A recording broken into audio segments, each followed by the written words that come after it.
Уважаемые жители Хангаласского района, разрешите от Министерства транспорта и дорожного хозяйства Республики Саха-Якутия поздравить вас с этим знаменательным событием, торжественным открытием подъездной автомобильной дороги к селу Ой.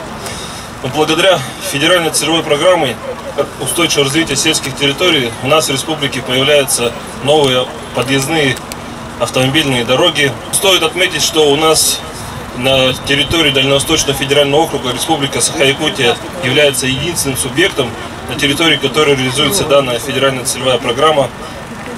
Подъездная автомобильная дорога к селу Немикунцы является уже 19-м объектом по счету, который уже в республике у нас построено в рамках за счет федеральных целевых средств.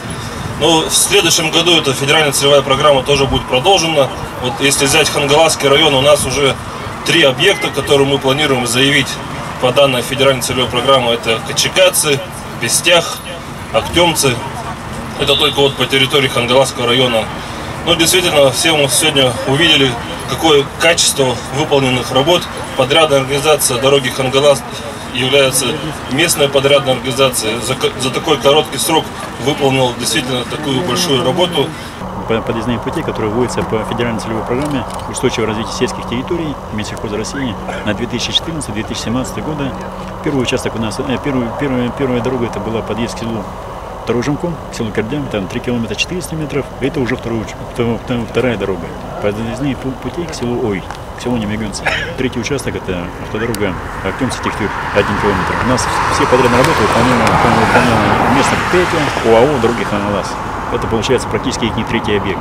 И все объекты, например, они сданы, установлены, например, на муниципальном контрактах срок. Но на будущий год мы планируем еще дополнительно, например, участвовать по этой программе по 3 подъездным путям. Это подъездные пути к селу Качекацы, съезд федеральной дороги Елена. Потом второй участок, это у нас дорога Актемцы-Техтюр, чтобы ее полностью пустить под асфальт. Ну и третий, это подъезд к селу Верхний Пестях.